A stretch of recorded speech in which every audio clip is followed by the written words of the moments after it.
Namaste nerds, Navanad here, Budget Pub Stomper. Today we're going to be revisiting Golgari. It's been a while, and I'm going to talk to you all about a little squirrel buddy of mine who's been blowing me away. I was a little bit skeptical. Somebody, buddy of mine actually, was telling me that this is a really good budget commander, and I can say also for sure this was one of the decks that was entered into my LGS's budget, like $100 commander tournament, and the guy that was playing it borrowed it from my buddy Ryan, and the guy that was playing it had never played the deck before, and he won at least the first game.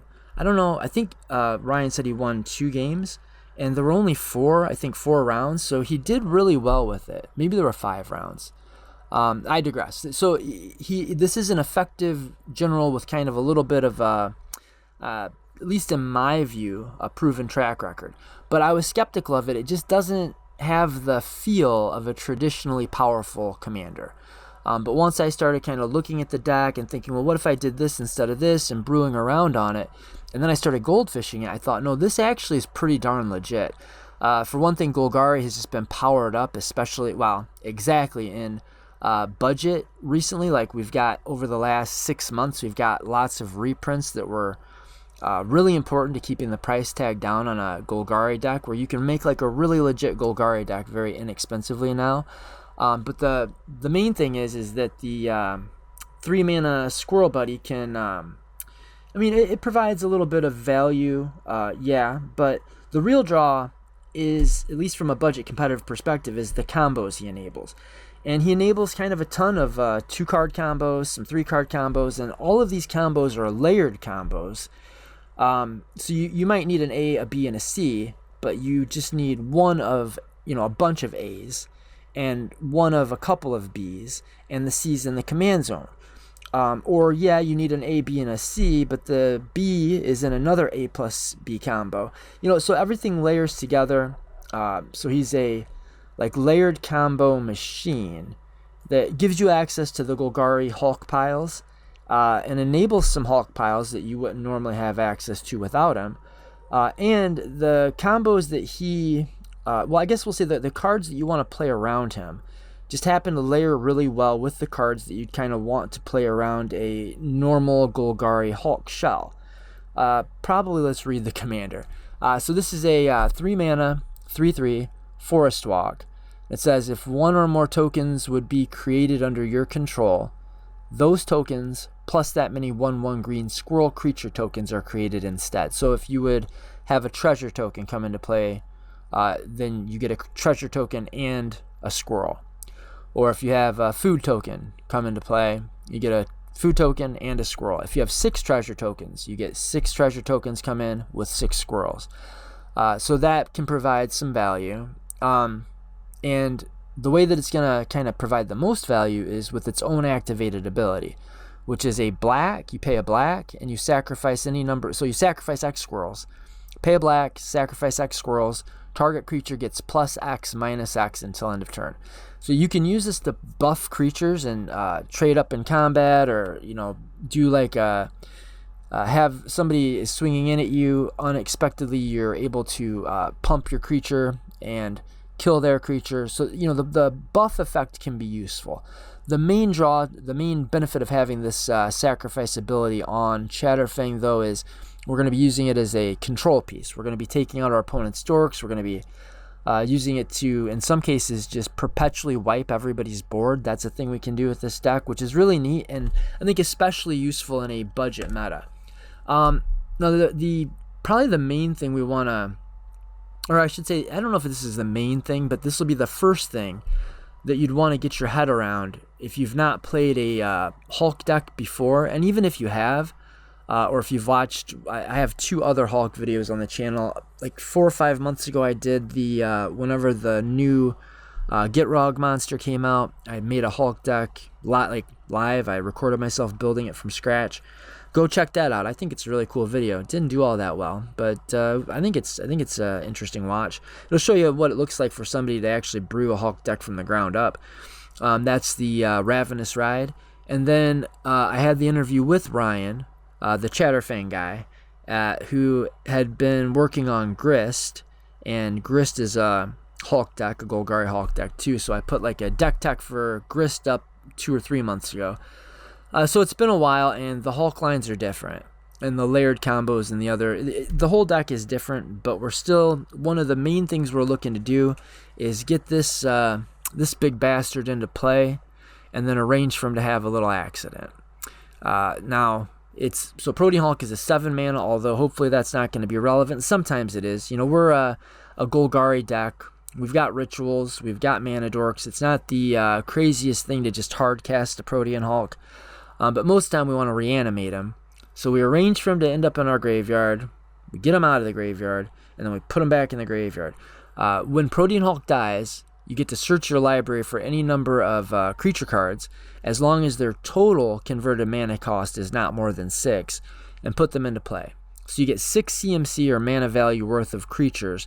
So all you need to do is have a creature combo somewhere in your deck that will win the game if you assemble it, and it just has to come in at 6 mana or under. And if you can arrange for Protean Hulk to, have like a fatal slip or a fatal push, a tragic slip, if you can kill this thing once he's in play, you win the game if you've built your deck around it. And how have we done that? Well, for starters, we've got this relatively new card that works really well with this deck. It works good in a lot of Protean Hulk decks, but this is a new to the channel combo. It's a little bit expensive for a $100 budget deck, but in this deck it's totally worth it. In fact, I don't know that I'd play the deck without it. This is Warren Soul Trader. He's a 3 mana 3/3. It says pay 1 life, sacrifice a creature, and create a treasure. So note, if we have Chatterfang in play, we can sacrifice a squirrel if we have a squirrel in play. Or we can sacrifice a creature, make a treasure, which will also make a squirrel. Then we can sacrifice the squirrel to make a treasure that will also make a squirrel. Then we can sacrifice the squirrel to make a treasure that will also make a squirrel. So we can infinitely loop. It's infinite, except it's bounded by our life total, because when we start doing Warren Soul Trader things, we have to pay 1 life every time we do it, which is why we've got some of these effects like Blood Artist, Prosperous Innkeeper. But let's talk about the exact, one of the exact piles. There's actually a number of layered Hulk piles in the deck, but the first one we'll talk about, since we're on the Warren Soul Trader, let's talk about the Commander Agnostic Warren Soul Trader line. There's one that you need Chatterfang for, and then there's one that you don't need Chatterfang for. So let's say that there's a Drannith Magistrate out, or your Chatterfang has been killed 6 times, or it's under an oubliette, whatever. We can't get to it. But we can get to our Hulk, and we can sack our Hulk. We find Warren Soul Trader, Forsaken Miner, and Blood Artist. Okay, so Warren Soul Trader allows us to sacrifice the Forsaken Miner. And when we do, because we're sacrificing a creature, the Blood Artist will ping somebody and will gain 1 life. So we ping somebody, gain a life. And since we have pinged somebody, that's considered committing a crime, as annotated on the card here. Targeting an opponent is doing a crime, committing a crime. So now we can use the treasure, sack it for a black, and we can pay the black to put the Forsaken Miner back in play. So Forsaken Miner is a 2/2, can't block, and it just says it's a creature. It just says whenever you commit a crime, you can pay 1 black mana, and if you do, return Forsaken Miner from your graveyard to the battlefield. Warren Soul Trader allows us to sacrifice that creature for a treasure. That treasure can be used to pay the black mana to put the Forsaken Miner back into play. The Blood Artist is pinging our opponent, which is providing the win condition. This is the thing that's killing our opponents, but it's also the thing that's committing the crime that allows us to recast the Forsaken Miner in the first place. And because we gain a life every time we ping somebody, it's also the way that we don't kill ourselves by paying 1 life every time we sacrifice a creature. So the life gain from Blood Artist offsets the life loss of Warren Soul Trader, and the Forsaken Miner provides endless fuel. So we sack the Forsaken Miner to the Soul Trader, make a treasure. Use the treasure for a black mana to recast the Forsaken Miner, which we can do because when it died the first time, the Blood Artist pinged an opponent. They take a damage, we gain a life, and then the loop continues. Hopefully that makes sense. So that's the commander agnostic loop. If let's say that our one of these pieces, let's say Forsaken Miner, for whatever reason we don't have access to it. It's stuck under an oubliette, you know, whatever. We don't have this. This has been exiled with the Swords to Plowshare. We tried to win, somebody swords our dude. Another Protean Hulk pile that we can go for if we have Chatterfang in play or we have access to Chatterfang, which I mean he's our general, so he's our commander, so likely we do have access to him. Chatterfang is in play. We arrange for an accident for Protean Hulk. We like help him out of the graveyard very kindly, and then we like help him back into the graveyard just as kindly. When we do, with Chatterfang out, we find Warren Soul Trader, Prosperous Innkeeper. I'm kind of patching this shit together as I go on the fly. Warren Soul Trader, Prosperous Innkeeper, and we need a 1-mana thing now. Viscera Seer. Okay, so with Warren Soul Trader, Viscera Seer, Prosperous Innkeeper, with all 3 of these coming into play, this is 2 mana, this makes 3 mana, and this is 6 mana. So 2 plus 1 plus 3 is 6. Protean Hulk lets us get all of those pieces. We've got our commander. So when these guys enter, the Prosperous Innkeeper makes 1 treasure. Since we've got our commander, though, it makes a treasure and a squirrel token, which actually matters. That's part of this combo line. So we get our squirrel token. We get our treasure. We have our... Did I say Viscera Seer? I meant Disciple of the Vault. I'm sorry. Let's back up a little bit. Our 6-mana pile here is going to be Warren Soul Trader, Prosperous Innkeeper, and Disciple of the Vault. Okay, so 1, 2, 3, 4, 5. So we actually could have another piece. Is that right? No, 1, 2, 3, 4, 5, 6. Sorry. Okay, so we get Warren Soul Trader, Prosperous Innkeeper, and Disciple of the Vault. Prosperous Innkeeper ETBs and makes a treasure. That treasure ETB and creates a squirrel token. The Warren Soul Trader, we're going to use that to sacrifice a squirrel, which is going to make a treasure. And when the treasure comes into play, because of the Chatterfang, when the treasure comes into play, Chatterfang says a token came into play, so let's make another squirrel. And then we're going to sacrifice that squirrel. And when we sacrifice that squirrel, we make a treasure token. And when that treasure token comes into play, Chatterfang puts a squirrel into play. And we're going to sacrifice that squirrel to make a treasure. And so on and so forth. So you see the loop. We're not going to die. We're going to go infinite. And we're not going to die because we've got Warren Soul, or because we've got Prosperous Innkeeper.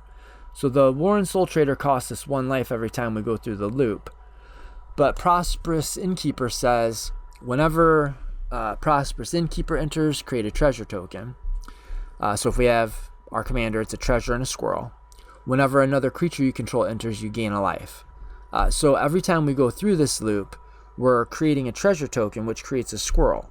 When we create the squirrel token, the Prosperous Innkeeper procs and gains us 1 life. So that 1 life that we're gaining every time is offsetting the life lost from Warren Soul Trader. And here the Disciple of the Vault is going to be doing the death dealing. Whenever an artifact is put into the graveyard from play, you may have target opponent lose 1 life. And so you can probably see how these combos sort of can layer together. And we really don't even need to find the Hulk and sack the Hulk. Because we have so many interchangeable pieces, you know, we don't just have Blood Artist to offset life loss. We have Blood Artist and Prosperous Innkeeper. And we don't just have Disciple of the Vault to ping people when a thing dies. We've got Blood Artist. We've got Zulaport Cutthroat. So we've got multiple sack outlets. Like, yes, we've got Warren Soul Trader, but we've also got Carrion Feeder and Viscera Seer, which has already made an unannounced special guest appearance in my video somehow. So these pieces are going to help us in a lot of ways. Like, any sack outlet is going to be just an easy way for us to get Protean Hulk in the graveyard, for example. So let's talk about how we actually arrange for the accident to happen. So how do we get Protean Hulk, first of all, in the graveyard? So the easiest way is with a card like Buried Alive. We've got, if we've got the Protean Hulk in our hand, we can use Cabal Therapy targeting ourselves and discard the Protean Hulk. So we target ourselves with Cabal Therapy and we name Protean Hulk. We discard the Protean Hulk and the Cabal Therapy goes in the graveyard. Then if we can reanimate the Protean Hulk, Cabal Therapy can be flashed back by sacrificing a creature. So this will not only be a way to get the Protean Hulk out of our hand into the graveyard, if we've tutored for it or if we just accidentally drew it, but it will also serve as the sacrifice outlet for the Protean Hulk, and it can just be a decent little bit of interaction. But we've got Cabal Therapy. Collective Brutality works kind of in the same way. We can, if we have Protean Hulk, we can cast, if we have Protean Hulk in hand, we can cast Collective Brutality, and we can discard a card to escalate it, which the card we'll discard will be Protean Hulk, putting the Hulk in the bin, and then we'll get 2 of the modes on Collective Brutality. Probably usually it's going to be neg 2 a creature, and target opponent reveals their hand and you choose an instant or sorcery card from it and they discard it.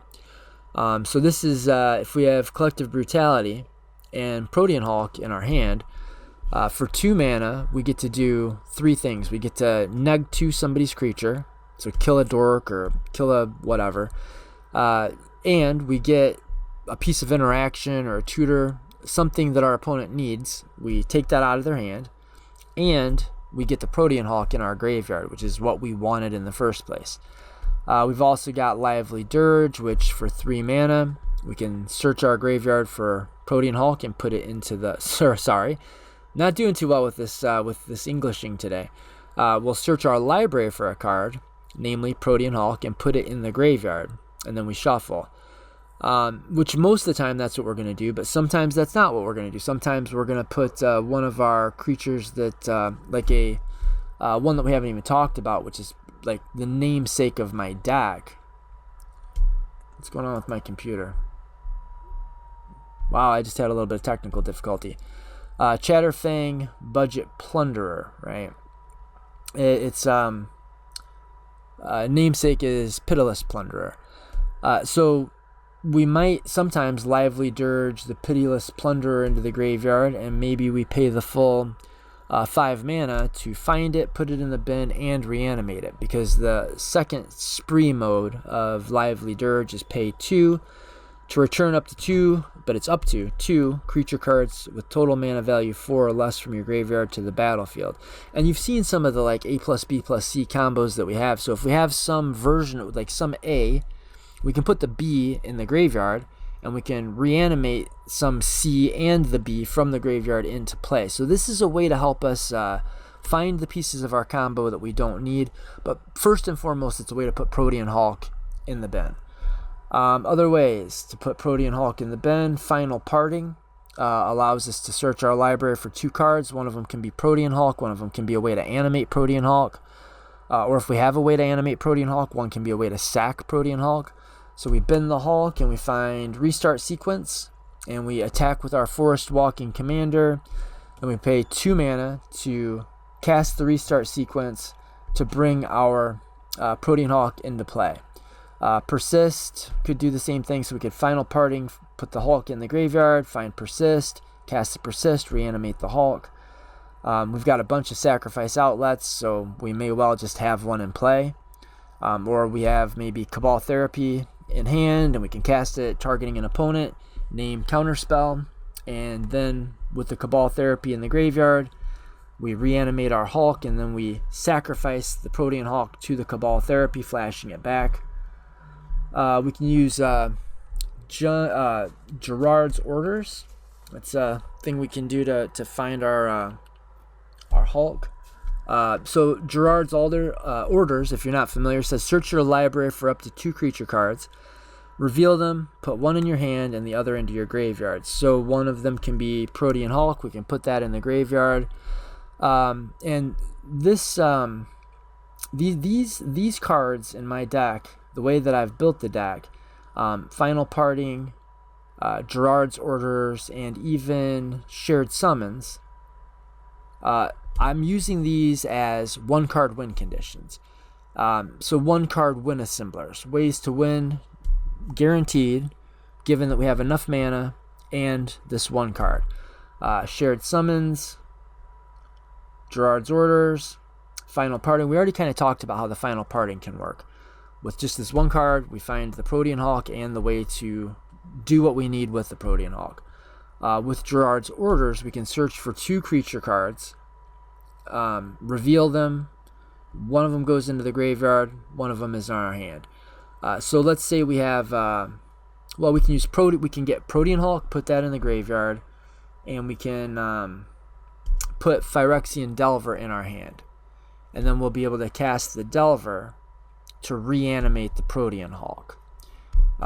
If we already have a way to get to our Protean Hulk, we can, find some value piece. There's plenty of them here. How else do we put that's kind of a lot of ways. So we've got Unmarked Grave was the other one I was thinking of. So Unmarked Grave is just another card that says search your library for a non-legendary card like Protean Hulk and put it in the graveyard. Then we just need to reanimate it, and we've got Life Death, and we've got Persist, and we've got Restart Sequence, which works really well with our commander, by the way. And we've got the one I just mentioned, the creature, Phyrexian Delver. We've also got this Apprentice Necromancer, which it has Summoning Sickness, but for 2 green, I'm doing real good with this video. I hope you guys are still watching. A black and a colorless, rather, which sounds almost just like 2 green. So for 2 mana, we have a 1/1 creature. We have to play it 1 turn, and then we'll have to use it the next turn because it'll have Summoning Sickness. But for 1 black and tap, sacrifice Apprentice Necromancer, return target creature card from a graveyard to the battlefield. It gains haste, and at the beginning of the end step, sacrifice it, which we actually want to sacrifice our Hulk. So this not only can get our Hulk out of the bin, but it also sacrifices the Hulk. And there's more ways than that to do. Another kind of interlocking piece that works in some ways as a 1-card win condition can be, I can never remember the name of it, Fauna Shaman. So we get our Fauna Shaman in play. We can pay a green, tap it, discard a creature card to find Protean Hulk. Or if we have Protean Hulk in hand, this is another way we can discard the Protean Hulk. But if we find the Protean Hulk, and then on our next turn we can pay a green, and we can discard the Protean Hulk to search up our Phyrexian Delver, cast the Delver to animate the Protean Hulk, and you know how it goes from there. We've also got Violent Tumor. If we want to have, let's say we have Shared Summons, and we need to use Shared Summons to be 2 parts of our combo for 1 card. We can Shared Summons, it's an instant, 5 mana, search for 2 creature cards with different names. We can search for Violent Tumor and Phyrexian Delver. So we can cast the Violent Tumor, putting the Protean Hulk in the graveyard.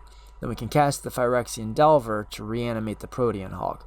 Now obviously these 1-card win cons, so to speak, are not the fastest things in the world. But what they're here for is the deck can go fast. The deck can go kind of turbo-y. Turn 4 wins are fairly easy, fairly common with this deck.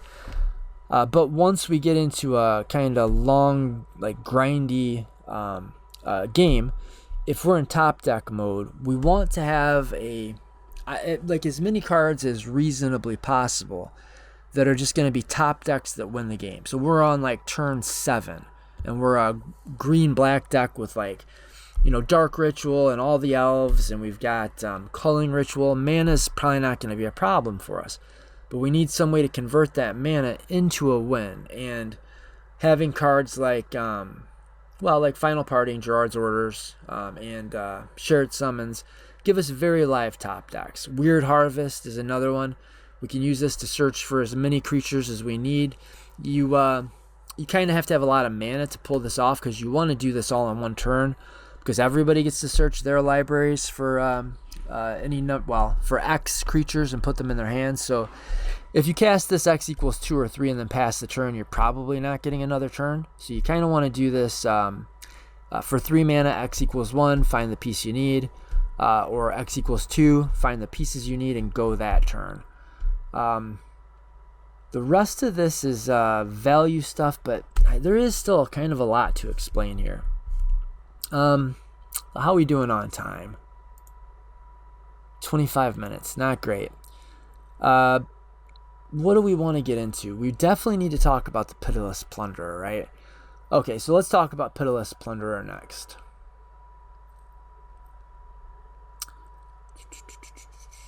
I'm always looking. This is not what I picture when I think Pitiless Plunderer. It's supposed to be a pirate. Anyway, whenever another creature dies, another creature you control dies, create a treasure token.